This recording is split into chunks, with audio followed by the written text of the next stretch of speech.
Hello, hello, hello, beautiful. Welcome in. Let me know if you can see me and hear me, making sure everything is up and running. Thank you so much for being here. I am excited. It's been a while since I've gone live, so I am just over the moon, ready to jump right in. I want to talk about the subject of communication and this one key aspect of communication that I don't see a ton of people here talking about. And, when I think of people in my world, people who are attracted to me as a person, people who come into my life, they are great communicators, good communicators.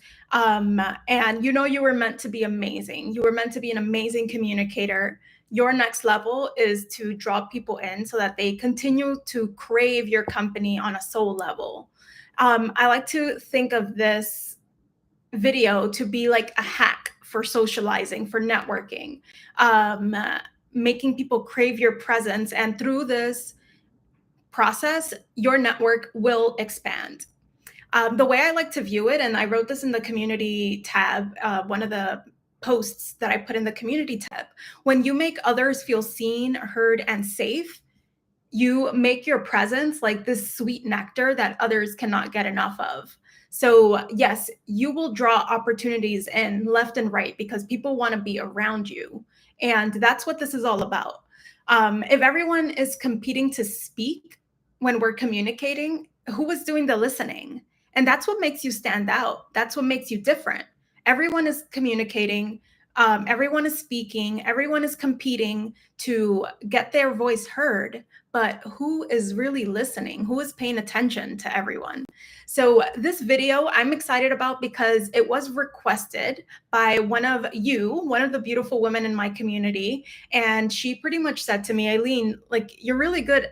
You're a really good listener. Where did you learn this? Is this something that came from, like, you picked it up through your family, or is it something that you learned?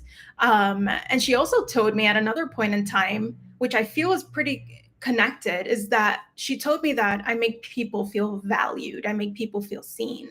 So that's what I want to share with you all. What tips and tricks can we pull out of the experience of listening in order to draw people in order to keep yourself connected to people in your community, in your lives, whether you are networking because you're looking for jobs, whether you're networking because you're looking for clients in your business, whether you are dating, looking for your life partner. This skill is going to come in handy every single place in your life. I guarantee it. Let me take a moment to say hello. Okay, one sec. Let me turn on focus mode. So let's dive right in. Like this video and subscribe if you are into this kind of thing. If you are into personal development, if you are into growth and evolving yourself as a person to your next level. Give the algorithm a clue that you're into this kind of content so that you can influence what shows up on your newsfeed. Because let's remember, you have power over the algorithm, more power than you think. So before we dive in, we've had quite a bit of new subscribers. Hi, Erica. I am so excited to see you here. I've had quite a bit of new subscribers recently. So if you're new here, I'm Aileen, and I love to talk about careers and leading your career with your heart while still achieving worldly success. So I have worked at some of the top companies in the world, from Google to LinkedIn to Spotify, and I have transitioned careers from marketing to engineering. Each step was deliberate and it was led by a bigger life purpose. So if you are feeling unfulfilled or burnt out or like flat out confused, but you want to feel excited about your career journey, then check out my existing courses in the description box below. I've got quite a bit of new ones in the works too. So stay tuned. I am very excited for that. So when it comes to this art of listening, when it comes to this art of making people feel seen, heard, and safe, if you think about it, if you think about people in your life who have made you feel safe, people in your life who have made you feel seen and heard, I want you to start to think and question, what is it that these people are doing? What is it that sets them apart? What is it that really gives them that edge that makes me, as someone in their company, in their presence, make me feel seen, heard, at ease, relaxed, and safe. So, who has made you feel this way in your life, and what exactly are they doing? Um, in my opinion, the people who have made me feel the most seen, the most heard, the most safe, the most valued were people who listened. And not only listened, they listened actively. They listened with curiosity. They listened with this desire to get to know you deeper, with this desire to connect person to person, heart to heart. And listening is a skill that I would say, I would argue, is difficult. It's not an easy skill. We all grew up, of course, with different parenting styles around us. We were all raised differently. So some of us are more talkative than others. Some of us are less talkative. But I think as a whole, as a society, listening is a skill that hasn't been necessarily valued and pushed in terms of like promoted as this wonderful skill that you need to have. I sense that there's for many years been this push towards extroversion, this push towards being a better speaker. But a big part of communication is your ability to hear others, your ability to listen, your ability to understand, and your ability to reflect back what you see. Hey, goddess of yay, thank you for the sparkles. Ooh, I love those sparkles. So let's start with the first thing. When it comes to being a great listener and increasing your communication so that you can draw people in and be more magnetic, the first thing is to really be present, to really be here. So I think to me, as I have grown as a person, it was so much easier when I was younger to be clear, to clear my mind, to be fully there. But over time, as you accumulate more and more life experiences, more and more challenges, potential problems, your mind starts to become cluttered. Your mind starts to become full and active with tons of thinking, tons of thoughts. And therefore, when you're sitting in front of someone and you are having a conversation and they are expressing themselves to you, sometimes it's difficult to really be there with the person. So, what I want you to start doing and start thinking about is how can I clear my mind when I am sitting in front of someone so that I am fully there, so that I am giving them my full undivided attention. Because let's be honest, we all know how it feels to be in a conversation with someone whose attention is diverted and divested in multiple directions. When you're talking to someone and you see them looking over there on their phone, doing something on the side while they're hearing you and saying, yeah, yeah, oh, okay, yeah, oh, that makes sense. But you're like, wait, are you really hearing me? Are you really listening to me? Are you understanding what I'm saying? Or you can tell when someone is like thinking of something beyond the conversation that you're having. So their mind is not present. Their bodies are there. They're facing you. They might even be making eye contact, but you sense this little bit of a blind stare, right? Just this blank stare, just staring at you. But you don't feel seen. You don't feel heard. So that's the first thing I want you to think about. In those moments that you feel seen and you feel heard, the person is very much likely fully invested in hearing you, fully invested in giving you their attention, their entire attention. So when you are here with someone, can you clear your mind? The way I personally like to do this is to drop into my heart. So we can be heady, right? When we have our mind full of things, when we are cluttered in our thinking, when we have a tons of things in our to-do list that we're still thinking about, even though we are enjoying the company of someone else.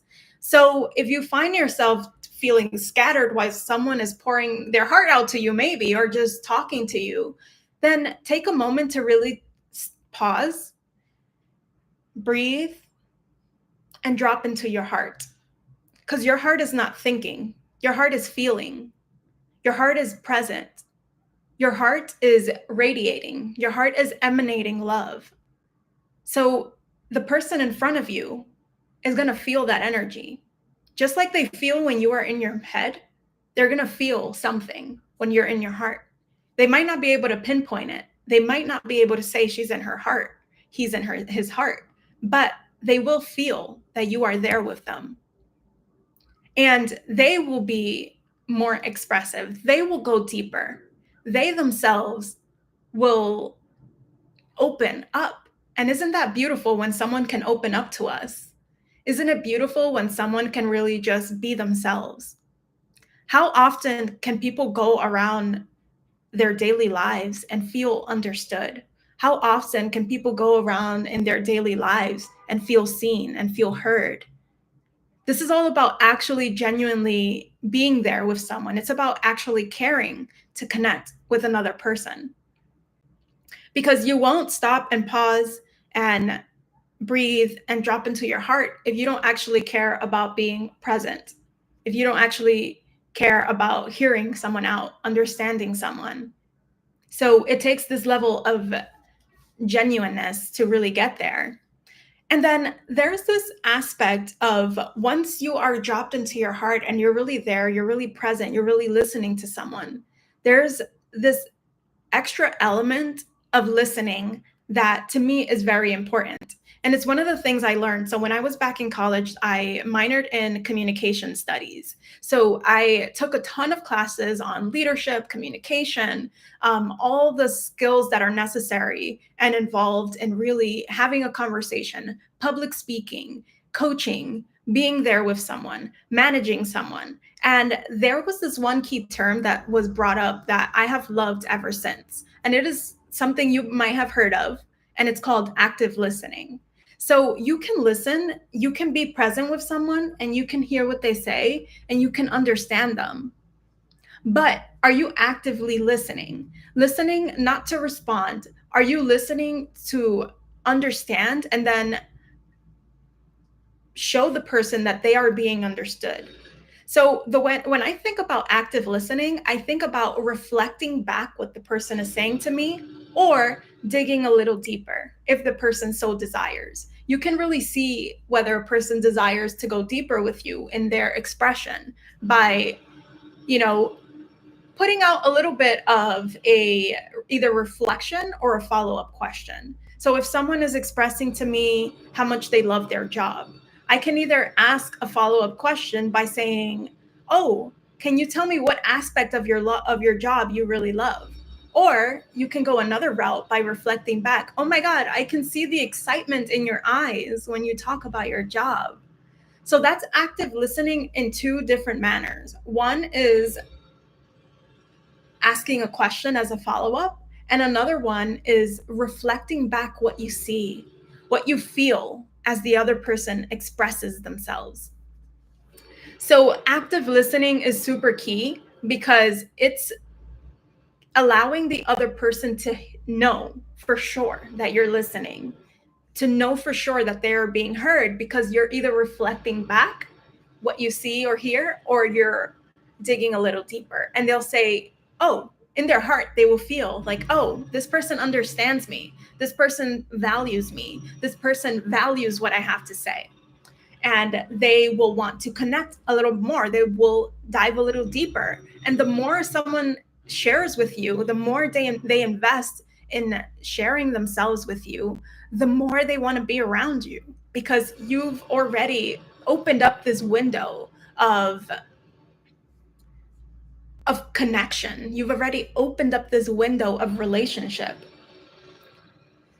Goddess of Yay says, listening with good eye contact. Absolutely. Eye contact is super major key when it comes to listening to someone.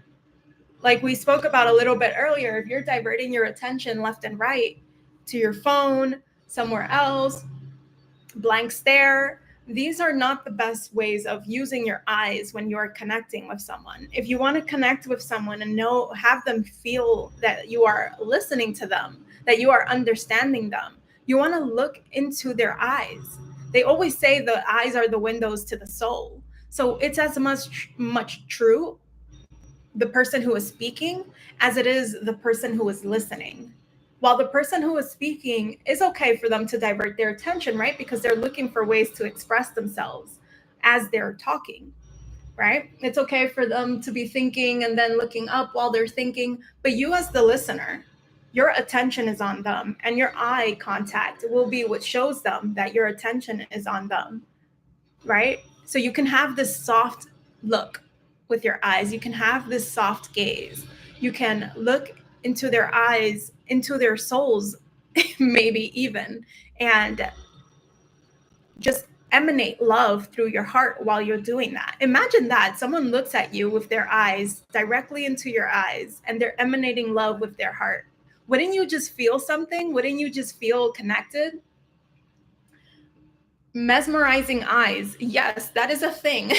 You can display this mesmerizing quality that you have within you by this eye contact that you have. As someone is moving and you are that steady rock in front of them, giving them eye contact, they feel safe. Wouldn't that make you feel safe? That would make me feel so safe and so drawn into the person.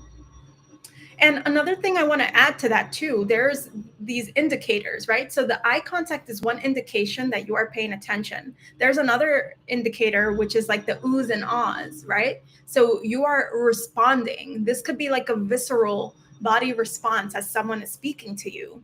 It can be like, oh, ah,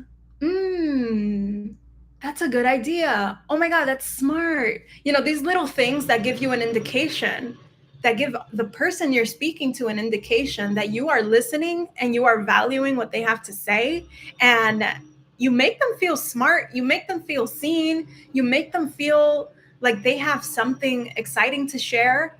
And I remember someone mentioned, if you want to be an interesting person, you should become an interested person. Because when you are interested in what other people have to say, when they have something to say, guess who they're going to go to?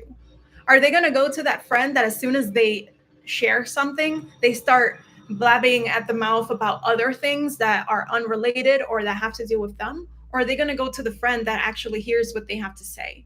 Are they going to go to the friend that actually listens? And same for coaching, right? Are they going to go to the coach that just automatically starts spewing information? Or are they going to go to the coach that actually hears what they have to say and then reflects back either with these indicators of understanding or by giving them true, deep wisdom and knowledge based on the clarity that they have gained from listening to what the person has to say? Because that's a key thing too when it comes to like coaching and when it comes to giving advice to other people. Are you giving advice from a heady place? Or are you doing it from a place where you have actively listened? You have actively understood. You have gotten this visceral body understanding, body-based understanding of what the other person has to say. And then your coaching, your responses, your advice, your thoughts, your reflections comes from that visceral understanding. And that's how souls connect. That's how hearts connect. That's how people connect, right? You deeply feel what they have to say. You deeply understand what they are saying, and you reflect it back, either in the form of your oohs, your ahs, your eye contact, your follow-up statements, your follow-up questions, or in your advice if you are coaching someone else. So another thing I also think view as an indication is like the little yes head shake, like, yeah, like I get it. You want to show that you are getting it. um, yeah. And I think, like I mentioned, this is super useful in your friendships, in your relationships, in coaching, as much as it is in networking, in dating. Because if you're out there and you're dating someone and the only thing you do is talk, how much are you making the other person on the other side of the table feel seen and heard? How are you making them feel emotionally safe in order for them to actually want to keep talking, to want to keep seeing you, right? So that there's an element of value in listening and being present with someone else that spans every single area of your life. Every single area of your life. And if anything, I think it's majorly important when you're dating because, you know, this is someone that you intend to potentially spend the rest of your life with. You want to hear them. You want to understand them. You want to see them so that you can see if you guys are a good fit. When you listen from a place of like deep understanding, you can know for yourself whether this person is a fit for you, and that person can then see what it's like to be in your presence. How beautiful is that, to be in the presence of someone who hears you, who sees you? I've been thinking of releasing like a season of singleness course, or like a mini course or something like that, because I feel like there are so many elements to being a single person in this world right now that I think is very interesting that we can dive into. And this is just like one potential topic. So if anyone is interested in that, send me a message on like Instagram or something, and we can get it started. I'll make it super low cost just to like get us running, get us going. The last thing I want to talk about in regards to listening, in regards to being this sweet presence in the life of others, is what I spoke about earlier, which is repeating back and showing that you understand. And this is what the lady, the girl who requested this video, that is what she told me. She said, one thing you do really well is that you make people see that you are understanding them, because you are repeating back what they are saying, and not repeating it word for word, but repeating it from a place of deep understanding, repeating it from a place of showcasing the value in what they have just said. So I think there's this element of like alchemizing what you hear. This other girl, I remember she told me, like, I do mental calculus when I'm listening to people. And what that is about is essentially you hear what the person is saying, you deeply understand it with your heart and with your body. And then you imbue that understanding with your filter of the world. You imbue that understanding with your filter of human nature. You imbue that understanding with the channeling that you get from the divine, right?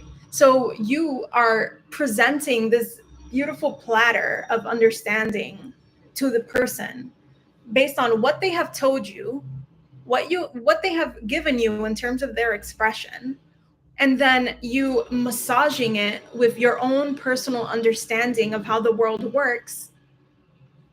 You know, you put the frosting, the sprinkles, the cream on top of everything that they have just shared with you, and present it back to them. Like, here is what you have given me.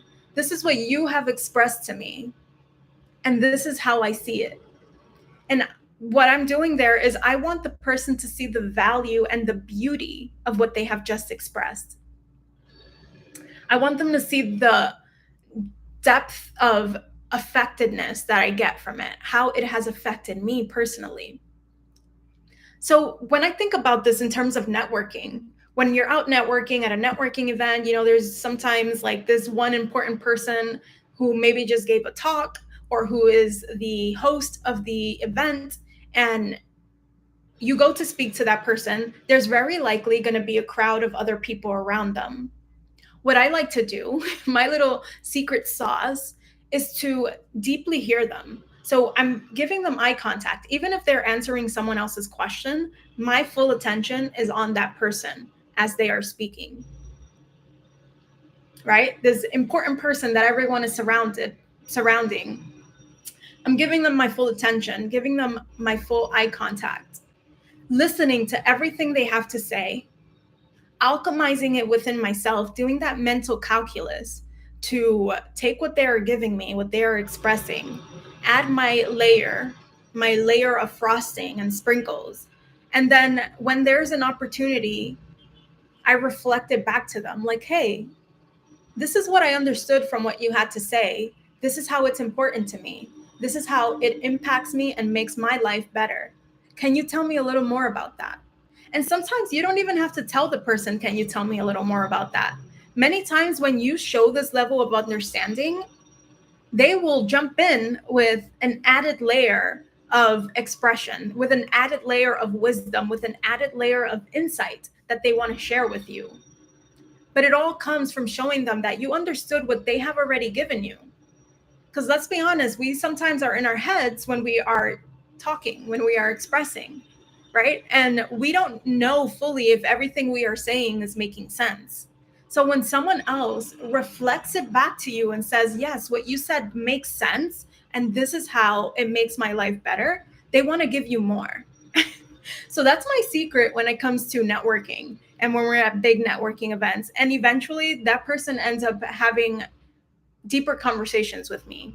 When I see them again, they have felt my presence and they want to hear a little bit more about me. They want to now know about me. And it's like, wait, I'm here to learn about you.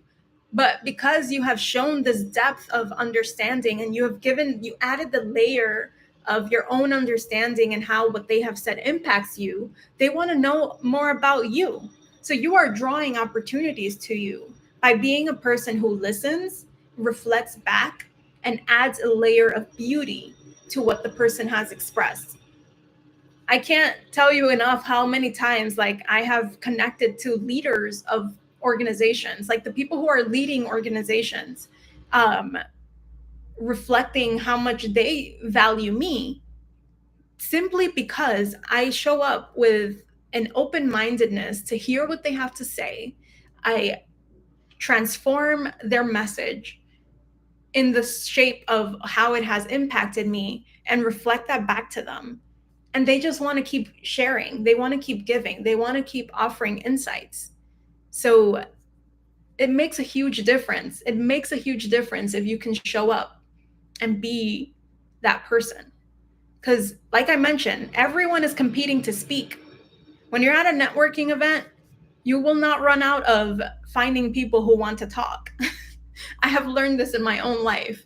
If I put myself in the listener's position for the entirety of the event, you will not lack mouths, people who want to speak. So if everyone is competing to speak, who is doing the listening? Who is doing the understanding? Who is doing the reflecting back? And people want you around when you listen. They want you around because people want to be heard. People want to be seen. People want to feel safe. So when they are in a moment of shakiness where they need to talk to someone about something, you're going to be that person. And of course, the next step beyond this is having boundaries, right? Because you want to have boundaries with your energy, with your time. But the amount of opportunities you are going to draw into yourself, whether that's in your friendships and networking. I love to talk about networking. I love to talk about like professional development. So I personally have used this a million times in my networking, and it has taken me a long, long way. So thank you guys for being here with me, for connecting. I am so happy to have done another live video, and I'm looking forward to connecting with you guys in the next video. If you have any thoughts, questions, drop them down in the comment box below, and we will be in touch next time. Bye-bye.